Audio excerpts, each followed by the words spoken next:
자, 이번 영상의 주제는 론가, 그러니까 제가 하고 있는 저탄소 고지방 식단에 대해서입니다. 우선 조금 혼란을 막기 위해서 정리를 하나 해드리면, 제가 이 영상을 만들기 전에 앞에 저탄소 고지방 식단에 대한 영상 두 가지를 만들었어요. 첫 번째 만든 영상이 저탄소 고지방 식단의 이해라는 이름의 영상인데, 이 영상에서 저탄소 고지방 식단이라고 가장 근간이 되는 이론에 대한 설명을 해드렸습니다. 그래서 어떤 식단이든지 이 조건을 충족하게만 하면 저탄소 고지방 식단에 속한다 라는 얘기 해드렸고, 그리고 그러다 보니까 이 조건을 충족하면서 이제 자기들만의 추가 이론을 붙여서 생긴 파생 식단들이 여러 가지가 있는데, 이런 식단들 같은 경우에는 저탄소 고지방 식단이라는 이름을 공유하긴 하지만 다 다른 식단이다라는 설명을 해드렸어요. 이제 에킨스라든지 키토제닉이라든지 펠리오라든지 뭐 이런 식단들 같은 경우는 다 다른 식단이거든요. 조건들도 달라요. 근본 이론은 같지만 그 위에 추가된 조건들이 다르기 때문에 서로 조건이 상충되거나 부딪히는 경우가 굉장히 많습니다. 실제로 제 식단도 그렇고. 근데 이제 이거를 저탄소 고지방 식단에 대해서 공부를 좀 하셨다, 그래서 뭐 내가 하고 있다, 남에게 설명해줄 정도가 된다 라고 자부하시는 분들도 그런 차이가 있고 이걸 구분해야 된다는 걸 모르시는 분이 굉장히 많아요. 그러다 보니까 굉장히 별로 쓸데없는 싸움이 벌어지기도 하고, 아니면은 뭐 처음 저탄소 고지방 식단 시작하시는 분들 입장에서는 이게 이론을 짬뽕을 배우시다 보니까 여기 말이랑 다르고 해서 되게 혼란스러우신 경우가 많이 생기는 거죠. 그래서 그런 부분에서 좀 도움이 되고자 이 영상을 먼저 만들었는데, 지금 아마 영상 오른쪽 위에 링크가 나가고 있을 겁니다. 그래서 영상 안 보신 분 혹은 보고 싶으신 분은 링크 클릭해서 영상 보시면 돼요. 그래서 이제 이게 무슨 얘기냐면, 그러니까 이런 거예요. 우리가 언어라고 부르지만 언어 안에는 한국어도 있고 영어도 있잖아요. 그죠? 근데 한국어랑 영어는 둘 다 언어긴 하지만 달라요. 한국어랑 영어가 같지가 않잖아요. 둘 다 언어라고 부르죠. 그거랑 같은 개념인 거야. 그래서 쓸데없는 싸움이 뭐냐면, 이제 한국어를 막 공부하고 있는 친구가 있어요. 기억니은 디귿을 막 공부하고 있겠죠. 근데 이런 친구한테 가서 어떤 애가, 야, 너 언어 공부한다면서 무슨 기억니은 디귿을 보고 있어. 언어 공부할 것 같으면 당연히 ABCD 배워야 되는 거 아니야? 라고 얘기하는 거예요. 근데 이거는 말이 안 되는 짓이잖아요. 그죠? 내가 알고 있는 언어는 영어야. 그러니까 영어 이외에는 나머지 언어가 다 아니야. 그게 뭐 한국어든 일본어든 중국어든 뭐 무슨 독일어든 다 언어가 아니야. 이렇게 말해버리면 이건 굉장히 아집에 차 있는 행동인 거죠. 근데 저탄소 고지방 식단을 하다 보면 그러신 분이 굉장히 많거든요. 내가 알고 있는 어떤 식단에서는 뭐 탄수화물을 얼마 이상 먹으면 안 된다 그랬어. 근데 너는 그걸 먹네? 그러면 니건 저탄소 고지방 식단 아니야? 아니 근데 얘도 따지고 보면 근본 이론을 충족하고 있단 말이에요. 그러면 이 이름 써도 돼요.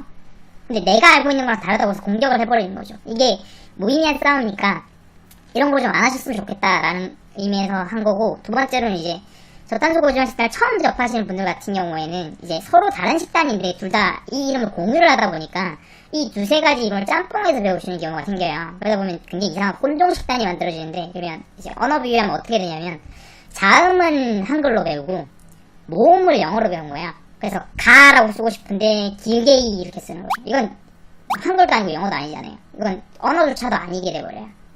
그러니까 이런 혼란을 막기 위해서 이제 이 영상을 먼저 만들고, 그 뒤에 이제 두 번째로 만든 영상이 이제 저탄소 고지방 식단의 실천 방법이라는 영상인데, 이 영상에서 제가 하고 있는 식단에 대한 간단한 설명과 그리고 저탄소 고지방 식단을 실행하다 보니까 이러이러한 문제점들에 부딪혀다라는 이제 이야기들이 있는 거에 대한 Q&A 식으로 그거는 이렇게 해결하시면 됩니다 라는 얘기를 해드렸었는데, 이제 이 영상을 다 보시고 어떤 분이 그러면 이제 영상 두 개 보고 나니까 식단을 좀 구분해야겠다는 생각이 드는데, 롱가님이 하고 계시는 저탄소 고지방 식단은 어떤 건가요? 라는 질문을 하시더라고요. 그래서 그거에 대해서 이제 제가 하고 있는 식단이 정확하게 어떤 건지, 어떤 조건을 가지고 어떤 규칙을 가지고 있는지 그거에 대해서 설명하는 영상입니다.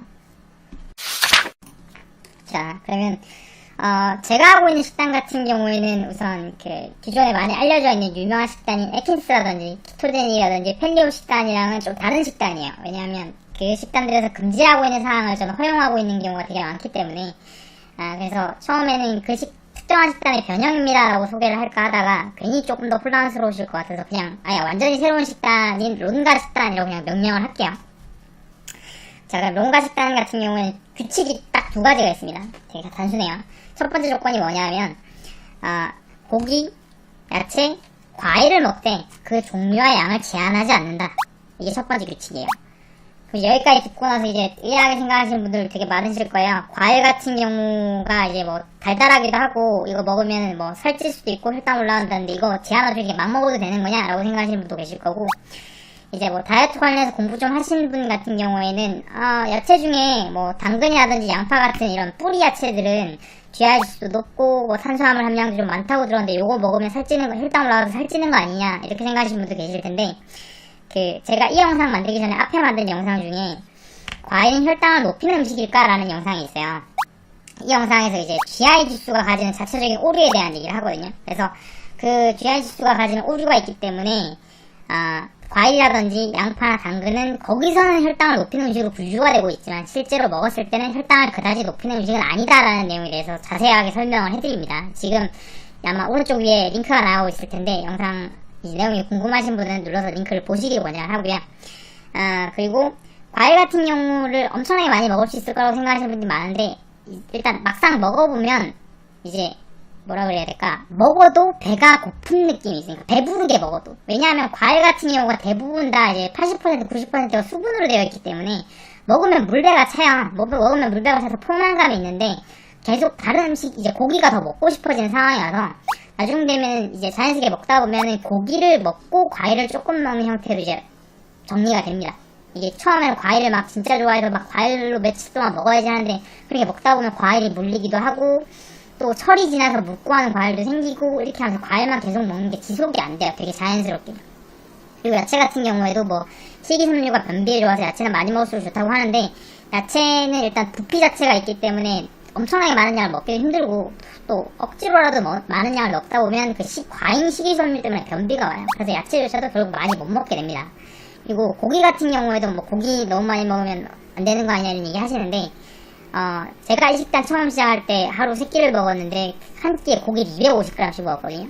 그러니까 하루에 총 750g의 고기를 먹은 거죠. 엄청나게 많은 양을 먹었는데 그러니까 처음에 그렇게 먹다가 한 일주일, 한 2주 이 정도 딱 지나다 보니까 고기 양이 너무 많은데 라는 느낌이 딱 드는 거예요. 그래서 제가 그때부터 고기 양을 조금씩 줄였어요. 언제까지? 많다는 느낌이 안 들 때까지.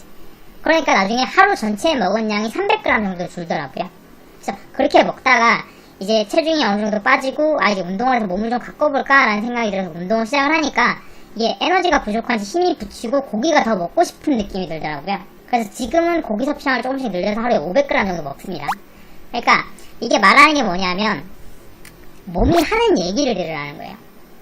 그러니까 보통 다이어트 식단이라고 하면 아침에는 아침에는 얼마큼 먹고 점심에 뭐 먹고 저녁에 뭐 먹고 이렇게 딱딱딱 정해서 그게 먹기 싫어도 먹고 모자라도 막 이렇게 해서 참고 먹어야 된다고 생각하기 쉬운데 그게 사실 불가능한 얘기예요. 왜냐면 사람이 다 다르잖아요. 사람마다 키가 다르고 체중이 다르고 근육과 지방의 비율이 다르고 사는 환경이 다르고 운동량과 활동량이 다르고 그리고 몸에 필요한 영양소와 칼로리가 다 다른데 어떻게 그 모든 사람한테 딱 맞는 정해진 식단이라는 게 존재를 하겠어요. 그렇죠?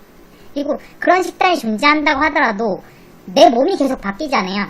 내 몸에 많았던 지방량이 줄어들 거고 너무 많았던 근육이면 줄 거고 운동을 하면 근육량이 늘 거고요. 그럼 그때마다 내 몸에 필요한 영양소와 칼로리는 계속해서 바뀔 텐데 그때마다 바꿔주는 게 맞죠. 그거를 바꾸지 않고 하나를 고정해서 쭉 끝까지 가겠어라는 거 자체가 되게 말이 안 되는 거죠.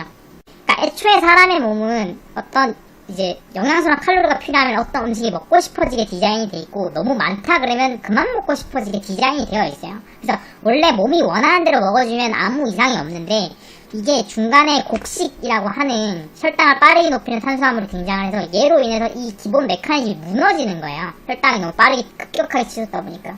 그래서 그 부작용으로 비만이 되는 거고 그래서 얘를 제거하자는 게 저탄수 고지방 식단의 기본 개념이에요. 그러면 내 몸에 혼란을 주는 곡식을 제거를 했으니까 내 몸이 점점점 정상으로 돌아가려고 할 거고 몸이 정상으로 돌아가면 부작용이 생겼던 비만은 자연히 없어진다는 거예요.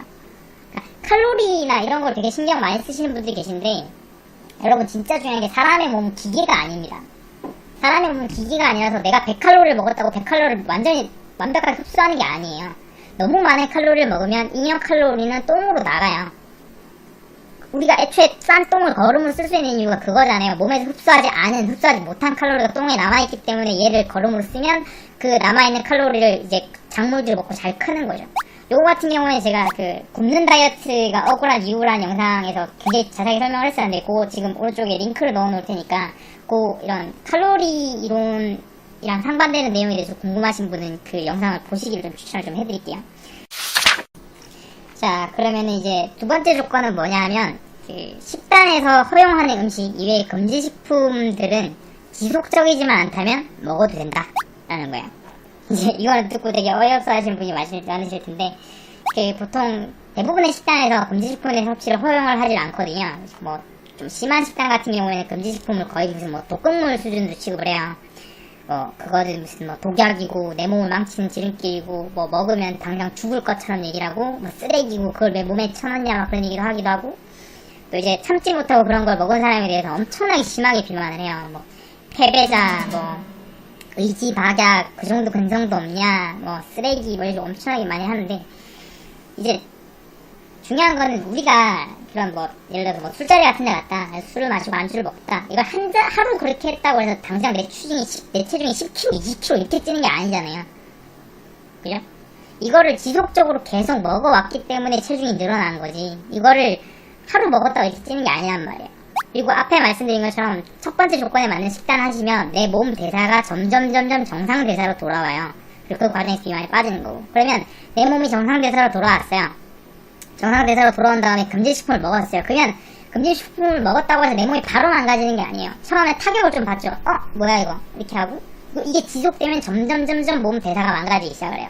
그리고 한계치를 넘어가면 비만으로 가는 거죠. 근데 이렇게 지속적이지 않다면 가끔 한두 번 정도 먹는 것 같은 경우 내 몸이 견뎌낸다라는 거예요. 그 정도로 우리 몸 메커니즘이 튼튼해요. 그리고 첫 번째 그 조건의 음식을 먹어야 되는 이유가 내 몸을 그 정도로 튼튼하게 원래 대사를 되돌리기 위한 정도인 거죠. 이제 식단 같은 거 보면은 이제 뭐 자기들 식단을 칼같이 지키면은 내 몸에 어떤 이러이러한 메커니즘이 작용해서 몸이 이렇게 바뀐다. 그래서 그렇게 살이 빠지는 건데, 네가 이런 걸 한 입이라도 먹는 순간 그 대사가 무너져 버린다. 그래서 그걸 그 상태로 다시 되돌리기 위해서는 2주, 3주의 시간이 필요하고 그 사이에 넌 살이 미친듯이 찔 거다, 뭐 이런 식으로 되게 겁을 주는 식단이 있는데, 그런 식단이 있다 그러면 전 말씀드리고 싶은 게, 그런 식단 하지 마세요.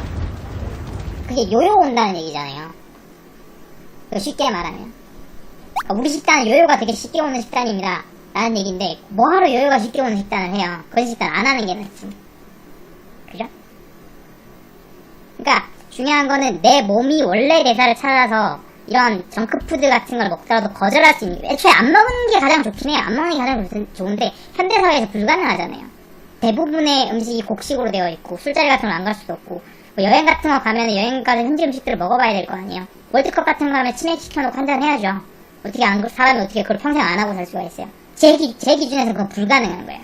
그러니까 불가능하기 때문에 그걸 하지 말라고 하는 건 애초에 이상론일 뿐이고, 그럼 현실적으로 타협을 하자 이거예요. 현실적으로 그러면 이걸 먹으면서도 이런 식단이 무너지지 않으면 어떻게 해야 될까? 지속적이지만 않게 먹자. 참지 말고 먹되 이거를 뭐 며칠씩 계속 먹거나 그러진 말자. 그 정도의 타협을 하자는 거죠. 그래서 앞에 나온 두 가지 조건, 식단에 기본적으로 먹어야 되는 음식 같은 거, 그 식단에 이제 고기랑 야채랑 과일로 드시되 양의 종류에 제한이 없는데 내 몸이 하는 소리를 듣고 거기에 맞춰서 식단을 계속해서 맞춰가면서 드셔라.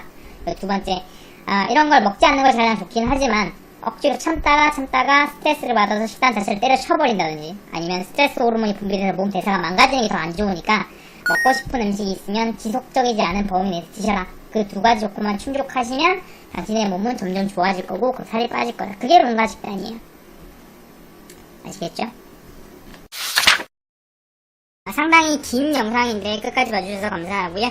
여유가 되신다면 추천과 구독 누르시면 감사하겠습니다. 구독은 오른쪽 아래에 있는 워터마크 클릭하시면 구독이 되시고요.